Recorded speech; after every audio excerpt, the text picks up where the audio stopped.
ये कहानी है दो मेंढकों की जो कि गहरे दोस्त थे। दोनों बचपन से ही जंगल के छोटे से तालाब में साथ रहा करते थे। वे दोनों दिन भर तालाब में कूदते उछलते और मौज मस्ती किया करते थे। उन दोनों को तालाब के आसपास के इलाकों की नई नई जगहों पर जाकर घूमना अच्छा लगता था। एक दिन घूमते हुए दोनों जंगल के बाहर एक खेत में पहुंच गए। वहां उन्होंने देखा कि एक ग्वाला अपनी गाय से दूध निकाल रहा था। ग्वाले ने दूध निकालकर एक बाल्टी में भरकर रख दिया। वे दोनों उस दूध को देखकर बड़े आश्चर्य में थे, क्योंकि आज से पहले उन्होंने कभी दूध नहीं देखा था। उन्होंने तो जंगल में केवल तालाब का गंदा पानी ही देखा था। कुछ देर सोचने के बाद उन दोनों ने उस सफेद पानी में तैराकी कर मजा लेने का निश्चय किया और फिर दोनों ने एक साथ दूध की बाल्टी में छलांग लगा दी। सफेद पानी यानी दूध में खूब खेलने, उछल कूद और मौज मस्ती करने के बाद जब वे थक गए तो दोनों ने घर यानी जंगल जाने का निश्चय किया। वे दोनों बाल्टी से बाहर छलांग लगाने की कोशिश करने लगे, पर वे बाल्टी बहुत बड़ी थी, वे छलांग नहीं लगा पाते। फिर वे दोनों बाल्टी के किनारे जाकर बाल्टी की दीवारों से छलांग लगाने की कोशिश करते हैं, पर वहाँ बहुत ज्यादा फिसलन होती है। वे जब भी कूदने की कोशिश करते हैं उनके पैर फिसल जाते हैं। उन्होंने लगातार कई बार कूदने का प्रयास किया, कभी बाल्टी के बीच से, कभी बाल्टी के किनारे से, तो कभी बाल्टी की दीवारों के सहारे से, लेकिन दूध की चिकनाहट और उसकी फिसलन की वजह से वे बाल्टी से बाहर नहीं निकल पा रहे थे।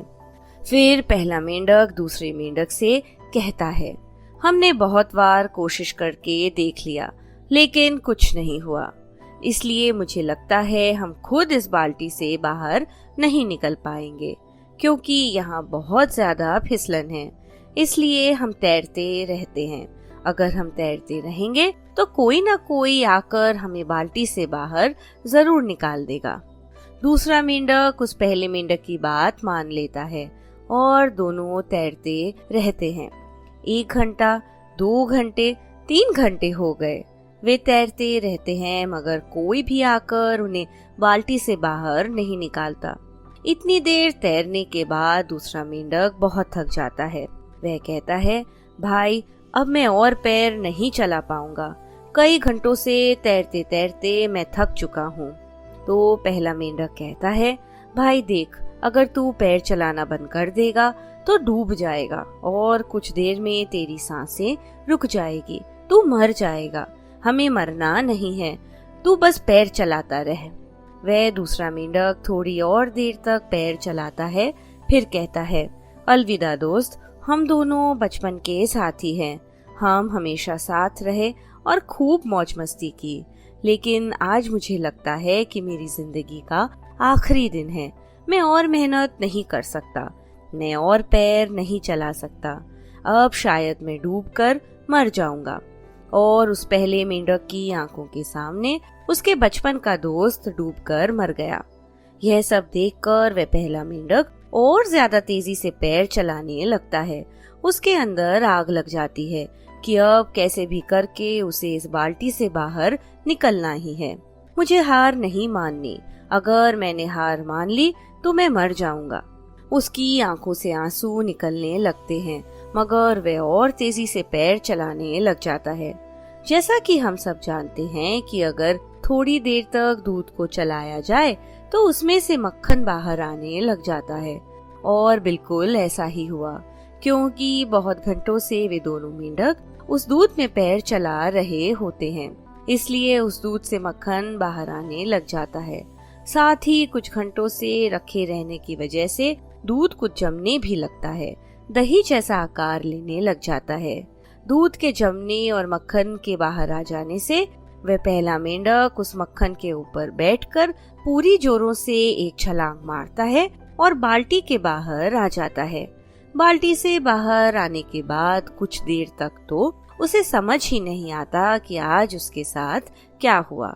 उसका सबसे अच्छा दोस्त, उसके बचपन का मित्र, आज उसकी आंखों के सामने डूबकर मर गया था और उसकी मौत इसलिए हुई क्योंकि उसने हार मान ली। अगर वह भी थोड़ी देर तक और पैर चलाता रहता, हार नहीं मानता, तो आज वह भी जिंदा होता और वह भी बाल्टी के बाहर आ जाता। मित्रों, जिंदगी में चाहे कुछ भी हो जाए, लेकिन हमें कभी हार नहीं माननी चाहिए। इस कहानी से हम सीख सकते हैं कि दूध का दही जरूर बनेगा, लेकिन उसमें वक्त लगता है, और अगर हमने वक्त से पहले हार मान ली तो शायद हमारा भी हाल उस दूसरे मेंढक की तरह हो जाए। हो सकता है हमें जिंदगी में अभी वह सब ना मिला हो जो हम चाहते हैं, लेकिन जीवन में मिलता उन्हें ही है जो कभी हार नहीं मानते। यह भी मुमकिन है कि हमें वह सब ना मिले जिसे हम हासिल करना चाहते हैं, लेकिन हमसे यह सुकून कौन छीन पाएगा कि हमने उस चीज को पाने के लिए आखिरी दम तक प्रयास किया।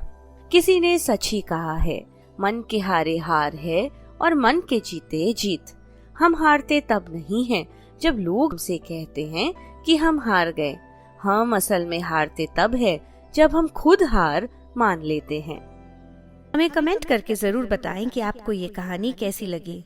लाइक बटन जरूर दबाएं और ऐसी इंस्पायरिंग कहानियाँ सुनने के लिए इस चैनल को सब्सक्राइब करें। नई कहानियों के नोटिफिकेशन के लिए बेल आइकन दबाना ना भूलें।